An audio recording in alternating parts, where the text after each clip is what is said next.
Thank you all for joining us this morning to hear a little bit more about our Contact Plus program here at YWCA Minneapolis. We've got three of the people from our Contact Plus program to speak about it a little bit today. And if you have any questions, we'll have some time at the end for you to be able to ask those. If you're watching the recording of this video, we'd love to still talk with you more about Contact Plus, so please feel free to email us. We'll provide a follow-up after this with our contact information. We'd love to hear from you and love to talk with you a little bit more about this incredible program. So with that, I will turn it over to Sid, Brooklyn, and Aidan to talk a little bit more about all the incredible work that they do here at the YWCA. Good morning. Morning. Morning. Thanks for having us. We're excited to be here and talk to you all. We are the Contact Plus team. So who are we? Aidan, would you like to start? Yeah, I shall. Hi, everyone. My name's Aidan Sponheim. I use he, they pronouns. I am the male identifying youth counselor for the Contact Plus programming. I come from a background of a mix of facilitation, social justice. I studied a plethora of things in school, but predominantly focused on community building, specifically gender-based, gender-centered organizing. I worked in the past with programs that involved peer-led sex education and kind of like self-empowerment, student empowerment work. And I've also just worked within the community a lot. This is a new opportunity for me. It's been a really incredible time working with Brooklyn and Sid this past year, and I'm really excited to talk more about what we do with Contact Plus. Yay. What about you, Brooklyn? Hi, I am Brooklyn. I am one of the counselors of Contact Plus. I've been working with the Y for about 4 years as started out as a front desk, and now I'm here with Contact Plus. What inspired me to actually join Contact Plus is I am a community health worker, and I've been doing it for probably about almost 5 years. And what I love about it is that I get to help educate students. Nice. Do you guys want to share at all like what you've learned from working at Contact Plus? Yes, what I've learned from Contact Plus, honestly, is that this curriculum that we have actually changed my life. It changed a little bit of my mindset. I should say it did change my mindset with learning to show more empathy to students, learning how to be more patient, as well as learning about healthy relationships and navigating through them, and learning through grief as well. Yeah, I mean, I feel like the list of things I learned is endless. This year has been really eye-opening for me in a lot of ways. But like just really the basics, and obviously we'll go far more in depth into like what we learned, how we were teaching, what we were teaching in the next handful of slides. But specifically, I've just learned how to be with young people and listen to young people and work with young people. The content that we teach is so important. Like I said, is just so important, especially when it comes to teaching young people, like middle schoolers. But like when it comes down to it, what I felt I learned the most was just how to exist in the same space as young people and like learn to work with them and learn to get to know them and to be able to connect with them effectively to develop not only trust, but like to ensure like a deep, long-lasting connection with them. Totally. And I'm Sid. I'm the program coordinator. I use she, her pronouns. I am fairly new with the Y. I started in March. I have a background in community development and program planning and sexuality studies. I've worked in sexual health clinics and reproductive health clinics, and I've worked in schools, and I've done youth work for many years.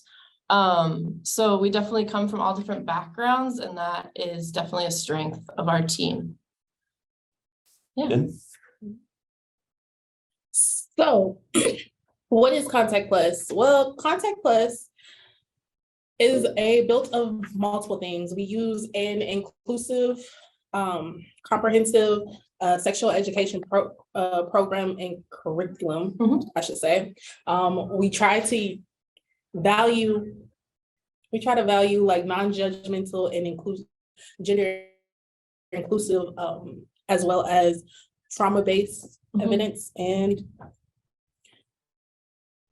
yeah, and like we also a big core value of ours is harm reduction. So the idea that applies to all aspects of what we teach. So it's kind of the idea that there's kind of inherent harm or like risk maybe involved in sex, or just there's risk involved in being alive. And so when students are given resources and information and knowledge, they're able to make the best decisions for themselves.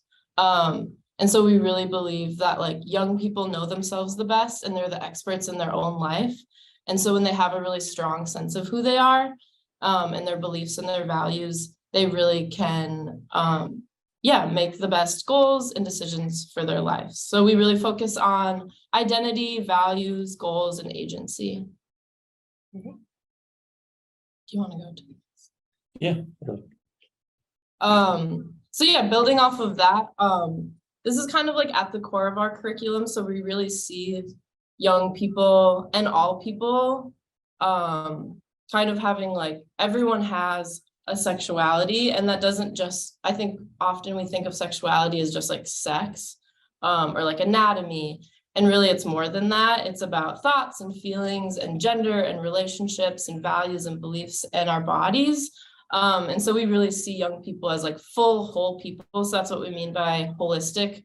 And that encompasses all aspects of their life. And we'll get a little bit more into what that means in our curriculum. Like how we basically reflect this kind of core centering approach when it comes to sexuality and the holistic nature of our programming is through a sex positive curriculum. I mean, I'm sure some of y'all are familiar with sex positivity in general, but specifically when it comes to like sexual health, and especially for youth. But that's what we do with everything we teach, whether it be when it comes to like, like boundary building or like healthy relationships or like sexuality and like identity based learning, or even when it comes to like anatomy or when we teach about like contraception use or whatnot, like we are always orienting ourselves to like a sex positive approach.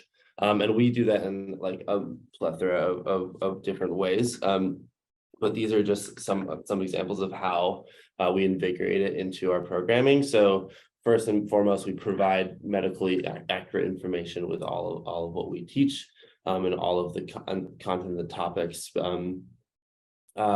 We make sure to highlight the ones to look after their own sexual health. So like Sid was saying, like we are centering the students, centering the youth, and empowering them to advocate for themselves. Alongside that, we want to be able to create this like really safe space for the young ones just to like explore themselves, explore their identities, explore their sexuality. And so we do that too by honoring and celebrating their different gender identities, sexualities, and attractions. And then, with sex positivity, we are also just creating a space, like I said, for these youth to share how they feel about what we're learning about, and how it also directly connects to how they are living their lives in and outside of the school, specifically with family, with their culture, with their community, because like that's such an integral part of their lives, especially as they are getting older and growing into young adults. We also make sure to empower students to be confident in their decision-making skills. Like, again, this like importance around advocacy advocacy and self-empowerment. We want to be able to provide all of the information we can to these youth, like I said, medically accurate, but also like in other ways. We want to provide them with all the facts and then let them take that and work with it and use it to their advantage. And we do that too by also just encouraging them to ask questions, encourage them to explore and question what they know already. And we do that in a lot of ways. Like one concrete approach is a question box that we implement in every group that we see. And it's ultimately just like this anonymous question box where we invite the youth to write down questions anonymously. You put them in the box, we take them out, we read them. And we answer them. We answer some, most of them. And that's a great way for kids to feel like they can ask questions anonymously, safely, and get answers. And then, we just want to uplift also just the range of sexual experiences that these youth are experiencing even at their age. And we do that again by just invigorating like this sex positivity approach to all that we teach. Yeah. So what makes Contact Plus unique? We have year-long programming. So we are in 3 schools right now. Sanford Middle School, Franklin Middle School, and Venture Academy Charter School, which is a high school. So we provide small groups throughout the entire year. So we have like around 10 to 15 students max, and we meet once a week with those students. So groups are a choice and students get to get out of class. So there's a big incentive for them to join, but it's up to them. It's totally voluntary. They get to choose what kind of group they're in. So if they want to be with all boys, if they want to be with all girls, if they want to be in a non-binary gender expansive group, or with all genders. So we provide lots of different activities to kind of meet the needs of different learning styles and abilities. So we use a lot of like art and movement and discussion-based activities. And kind of like what we were saying, because we get to meet so frequently with students, we get to really go deep into different topics. So we do kind of like the standard sex ed topics like anatomy and STIs and pregnancy and contraception, but then we get to go a lot deeper where we get to talk about substance use and relationships and mental health, body image, grief. Yeah, so like we get to go really deep with stuff, and we get to figure out what do kids really want to learn, what are they interested in, what's impacting their lives, and kind of base our curriculum around that. And because we meet so frequently with students, we really get to have strong relationships with them. And so like something like the question box, which most sex educators use to provide a space for students to like anonymously ask questions, like our students don't really use it because they really know us. And so they feel really comfortable just asking questions very candidly. So in all of our groups, there's just like there is a sense of like comfort, and that they know that we're not going to judge them, that we're not going to shame them.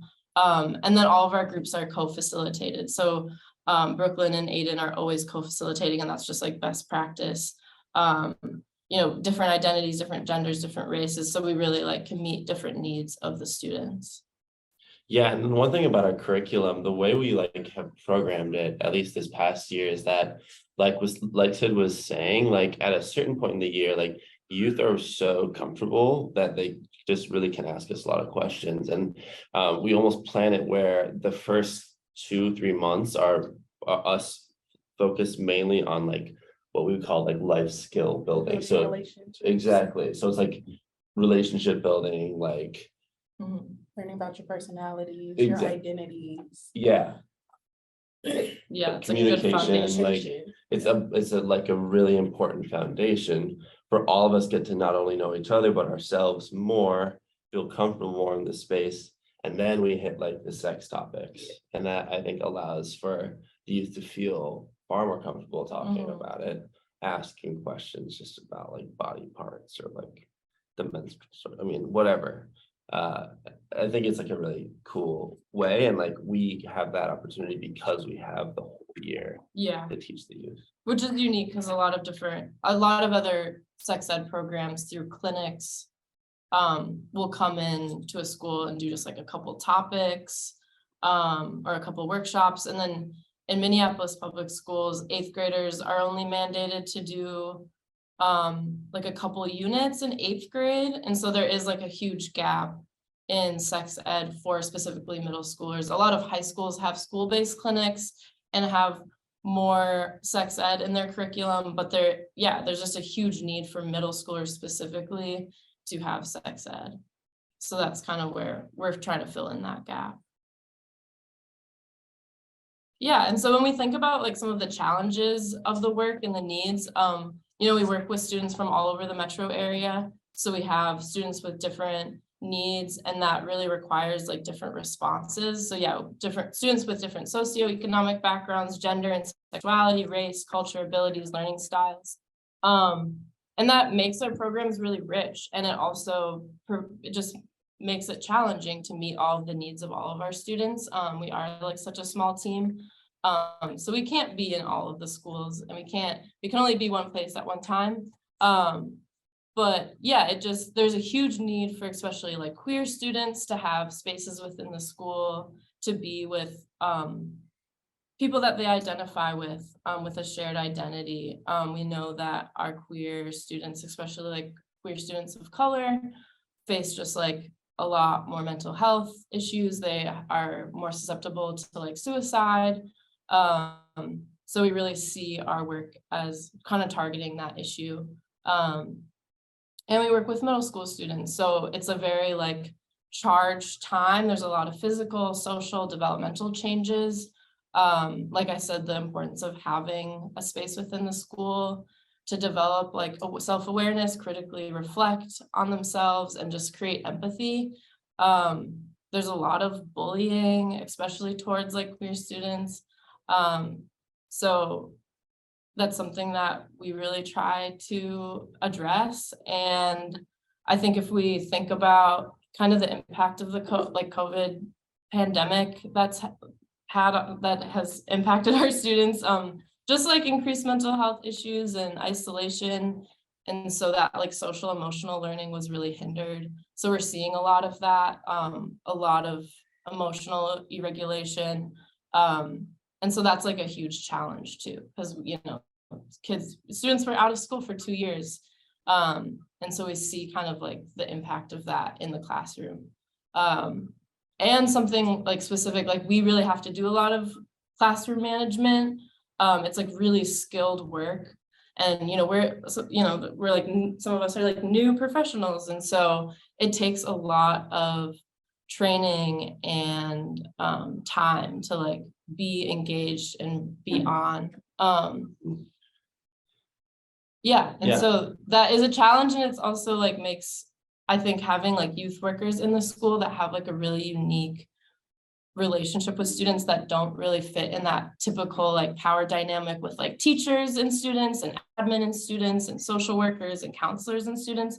We get to be young people within the school where there's like a more of an even playing field.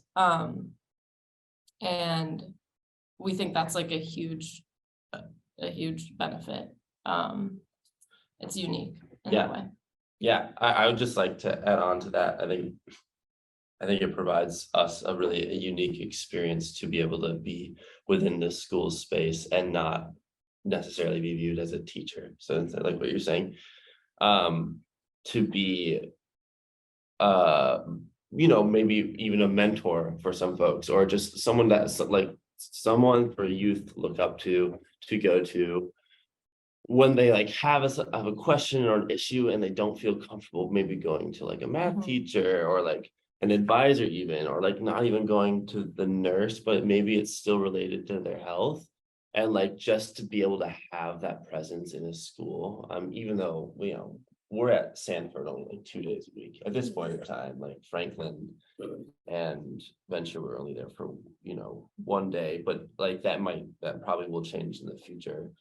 But to know that we once we develop that trust and instill connection between the youth, like how youth can come to us with those questions and feel comfortable like coming to our room and just like hanging out and asking. It's like that is so like incredible. I think that's such an incredible aspect of our work because I don't think there's anything else better than like a really deep, genuine connection with, like a 7th grader. I don't know, like it's just it's something special about it. It is very special to have a genuine, trusted relationship with the students.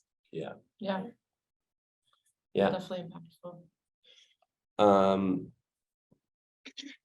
Yeah, and when we were preparing for this presentation, we were talking about, well, what would make like our program the best that it could be, and like what is it missing, or like if we had no financial constraints or budgets that we had to like abide by, what would that look like for our program? And so some of it's like very practical and tangible, like all of our students, when we did surveys at the end of this year, were like, food, we want food. So a lot of our students are food insecure.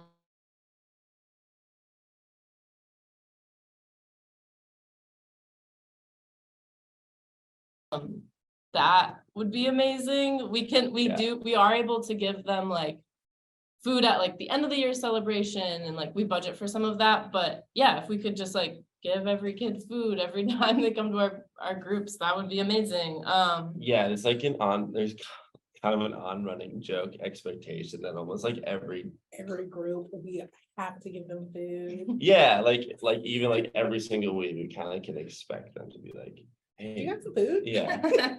Like the first question they ask is like, do you have candy? Yeah.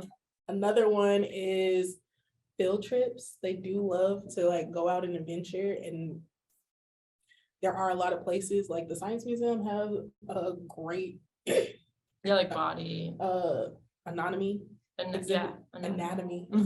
Exhibit. Yeah, if we were able to like take our students out in the world and have kind of like more experiential learning opportunities, something that we just like don't have the capacity for right now. We think that would like add a lot of incentive for students to come to our program. And we're just like, we could connect our curriculum to like real life things. And also having like guest speakers that are like really like experts on certain topics like sexual assault, people from different organizing and organizations that could come in and talk to our students that we could compensate for their time. We think that would add a lot of value. Also just like more training for us and for our staff. We're like able to do some things during the year, but it is like really skilled work. And for us to like be able to show up and be ready and like feel really, like trained properly. One of the other things that we were talking about is like the opportunity and the potential to expand the program. And obviously like we can't right now due to the resources we have access to, but just going through this year and like specifically with Sanford and Franklin, who were the schools like pretty consistently for the entire year, just to see the kind of change and like growth that the youth had in like based on how consistently we were there and present and working with the youth. It just shows that like this programming can be really, really effective. And if we were able to do that with more schools, like with more groups, like every single year, it's really exciting. I think it's cool to know that this program is effective and what we're doing is like really beneficial, and like to be able to implement that in more communities or schools or whatnot would just it's cool. Yeah, if we had more staff, more partnerships. We are starting a partnership up this summer with Passageways, which is a youth shelter in Shakopee.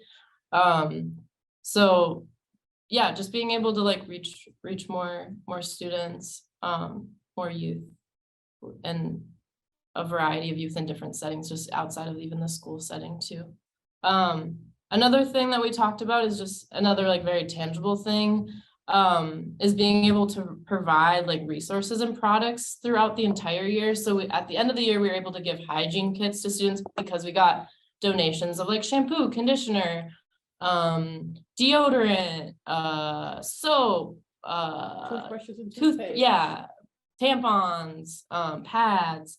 So if we were able to like, and even like diva cups and like period underwear, stuff like that, that we were able to, if we were able to give those to students whenever they needed them throughout the entire year. Even like gender affirming products like binders and stuff that are like more costly, if we were able to provide those to students whenever they needed, that would be a huge benefit. Yeah, because like the fact of the matter is like, you know, health offices and clinics in middle schools, like they are able to provide some stuff. But obviously like their resources are limited as well. And like it is clear from what we've been able to provide and like what we haven't been able to provide when it comes to this like hygiene and like menstrual products and like whatnot to youth is that like there is a need for it. Yeah. And it would just be cool to have them youth know that they could come to us whenever and like we would be able to provide those resources to them. Yeah. I think that's it. And then the last slide is the previous program coordinator, Kenzie, who was amazing, made the sexuality toolkit for specifically youth workers, but it really applies to literally anyone. You don't have to be a youth worker.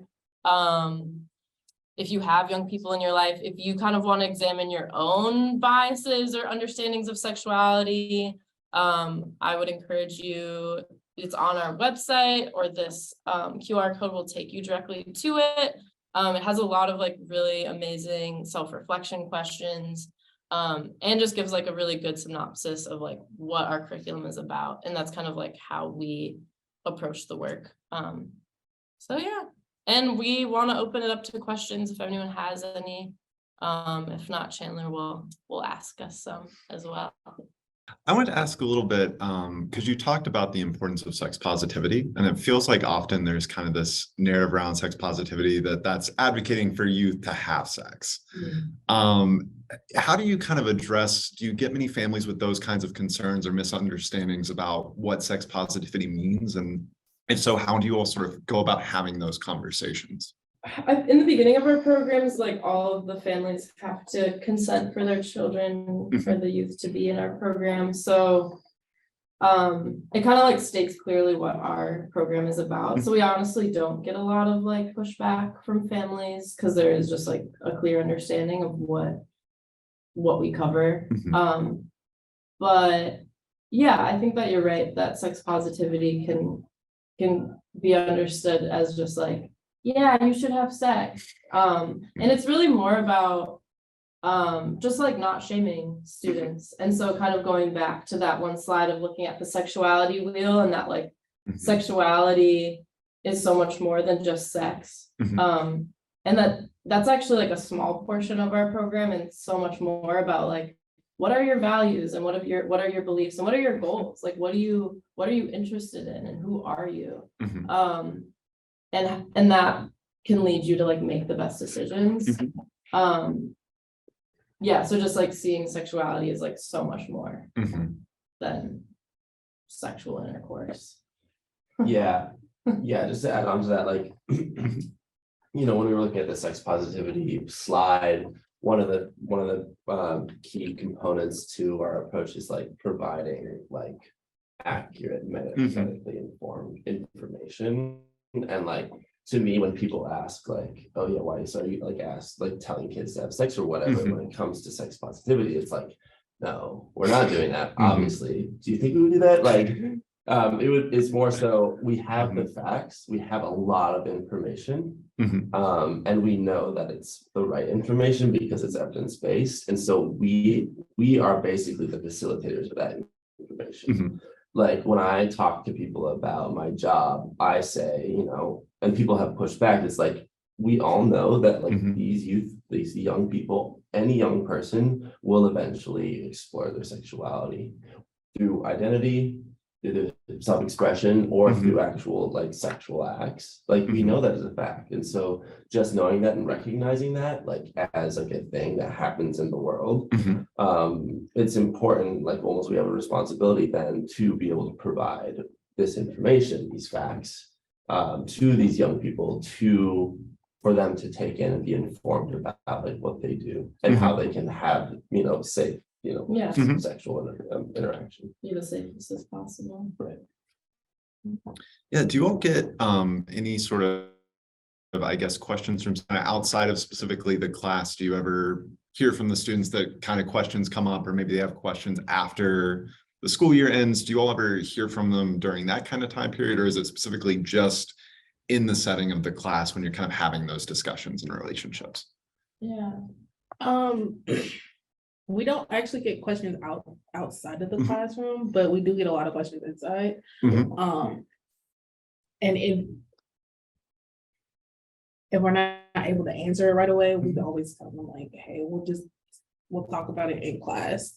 We'll come back to you. Come Yeah. back to you. I feel like a lot of things do come up in our class though, that Mhm. students will like address with us afterwards. So we do talk a lot about like power and control and like abusive relationships, and sexual assault. So we do have like a lot of heavy topics that things are brought up for our students every year. And students will come up to us after class and tell us about their lives. And yeah, so we like are we definitely fill in we bridge kind of the connection between like social workers and counselors and kind of like meeting the needs of the students. Mhm. And but yeah, I mean, there's a lot of trauma, which makes the work like really hard sometimes. Mhm. Yeah, I think we have a very like specific role, like Mhm. kind of what I was talking about earlier. And it has like there's a lot of responsibility wrapped up in it because Mhm. we ourselves are even being vulnerable at certain times. Maybe we don't totally open up about Mhm. our personal lives, but I think it's like impossible not to be real with young Yeah. people when we're teaching like this kind of stuff. And so that allows for the youth to feel comfortable to approach us and talk to us about like their history or trauma or whatnot. Mhm. But then there's also this like responsibility that we uphold at a certain professional Sure. level too. Yeah, like we are mandated reporters. Mhm. Yeah, and just that the curriculum is like it's so connected to our lives too. Mhm. Which makes it like really meaningful and like really challenging Mhm. as well. Yeah, I love the emphasis that you all kind of continually put on the importance of building relationships and the importance of that empathy within kind of the setting. Because I think Brooklyn even mentioned that one of the things she's learned the most is kind of growth through grief.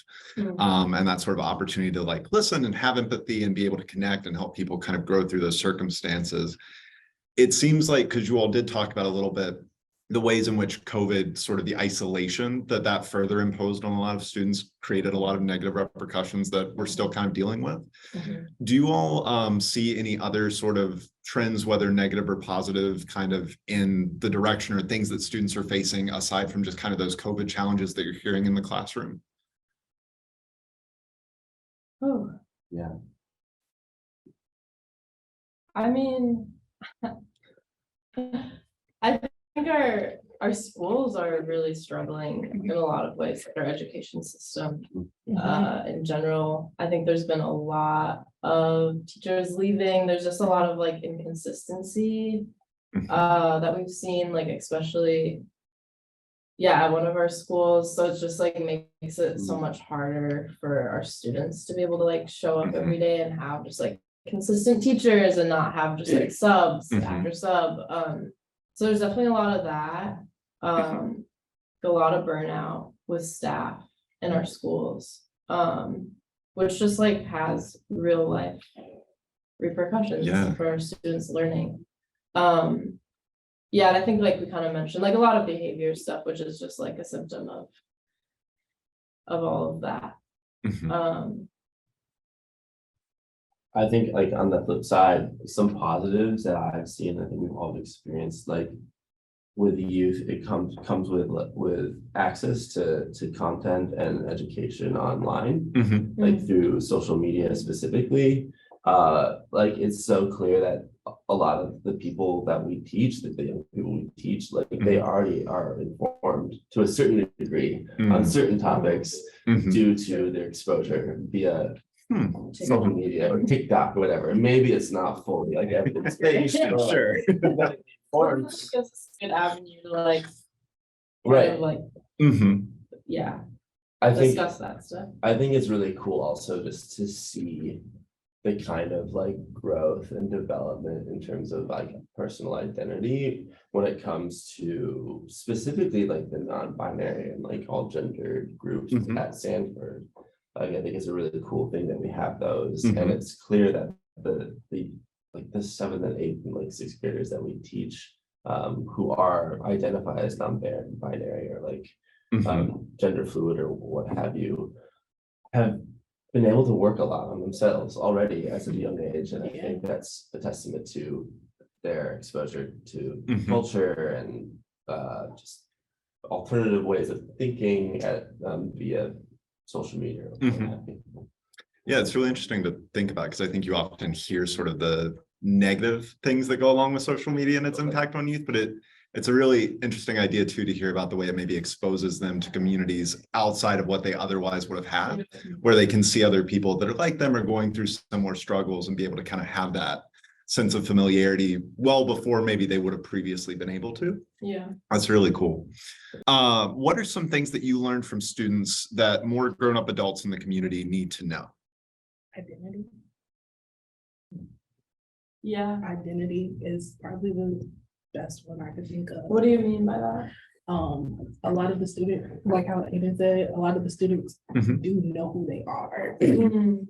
So when we go into depth on identity and then gender identity, Mhm. a lot of the students are actually telling us more about what gender identity is than we are telling them. Right. And some adults don't really know Mhm. know about identity, who Yeah. they are. And just like pronouns as an example, like that's Yeah. one just small aspect of like gender expression and gender identity. That even like within my own family, like there is a gap between like what older adults in my family understand about it. Mhm. And just like using they them pronouns and like just practicing that. Mhm. Yeah, there's just less familiarity with that. Which I think is like kind of to go back to what we were saying, like having young people that like can connect Mhm. to the youth and our students. So there's like, you don't have to bridge so much of a gap between that. Mhm.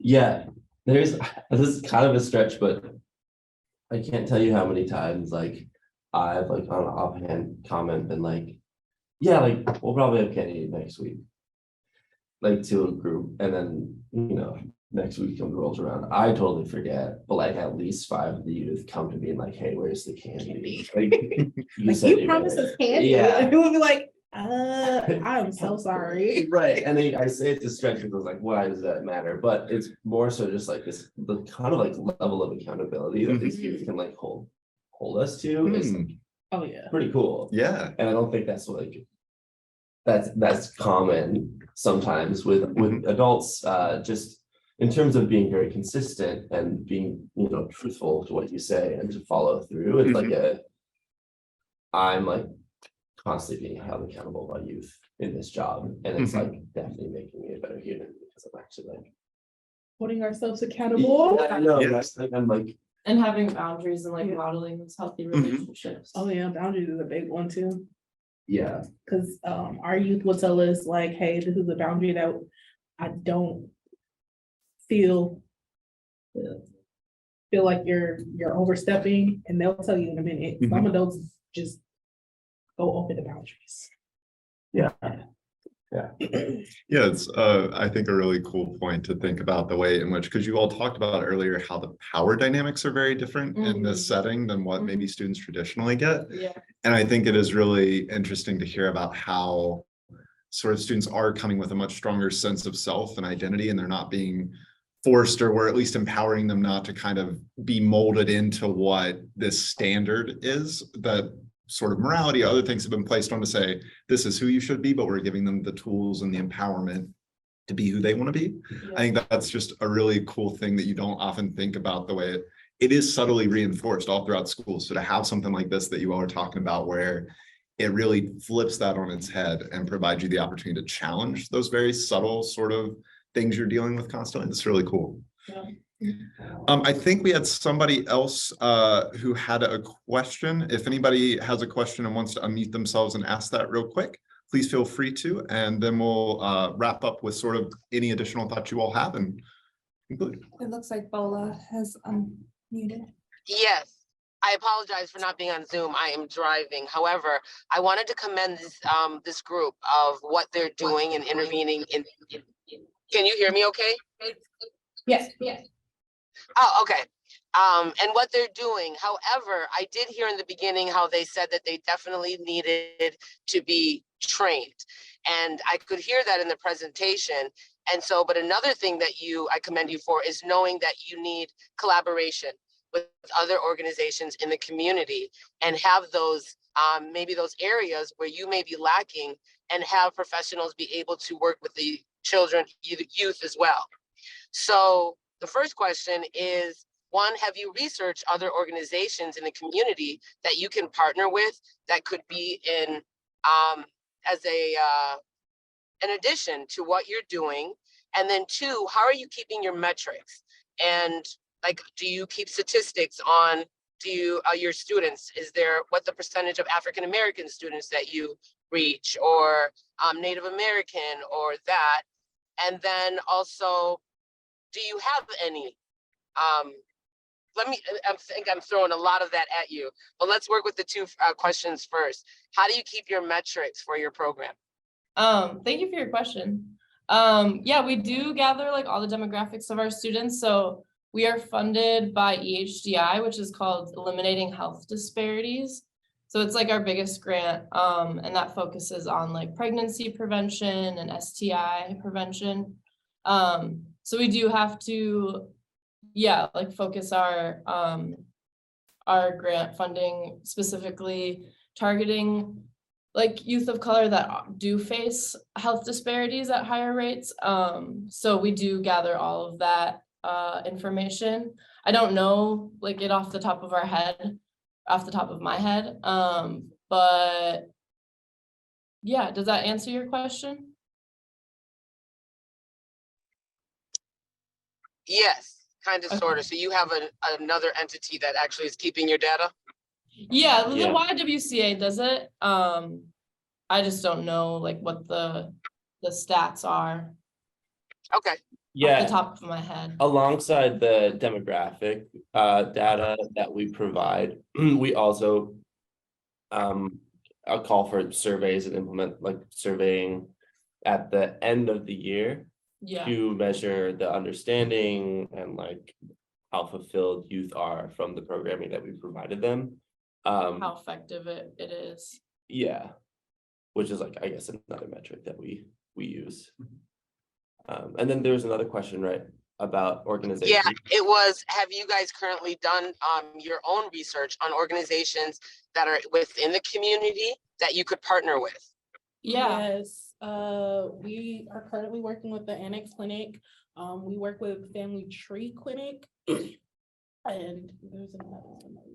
yeah, there's like a whole coalition of sex educators. So we meet like monthly. It's called SFLE, which is called Sexuality Family Life Educators. So people that work in sexual health from all over the metro area come together like once a month, and you get to ask questions, you get to connect with people. And more recently, we have worked with the Annex, just doing kind of like, we've sat in on some like teach backs and kind of like working more in collaboration with other sex educators that have like bigger education teams, because we are only 3 people, and you know, we want more perspectives and approaches, and so we are like constantly meeting with different people so that they can enhance our knowledge and training. And yeah, I'd just say, I think that's definitely something that we could improve on and develop into more is our access and our like connections within the cities, because I think due to our curriculum, it's such a like a holistic level that it's not like we're only just talking about sex, right? Like we're talking about so many other issues, like whether it be through what like sexual harassment or like harm reduction, drug use, like the list goes on, and with each of those topics comes like a subset of organizations within the cities that we could connect with. And Yeah, so it's like, kind of endless. I feel as though like it's just like a running list that we just should and will continue to like develop. Yeah. And with that comes the kind of connections with those organizations that are important. Did that answer? Okay, and then the last one, yes, you guys are great. And then Just wanted to make also it was noted that these children are working with you during the school hours. Mhm. However, as an educator that works with youth, I understand that when after hours happens, they still need assistance. So have you thought of partnering with organizations that they could call if they have issues outside of school in the evening, weekends? What do your students currently do now, and who could they be referred to?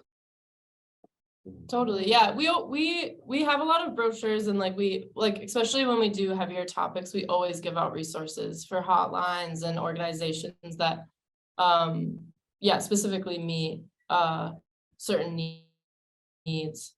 So that is something that's always ongoing, and that we always are giving out resources to students so that they can call, that know where to go. But yeah, that's always something that we need to be like updating. That's always changing. Great question.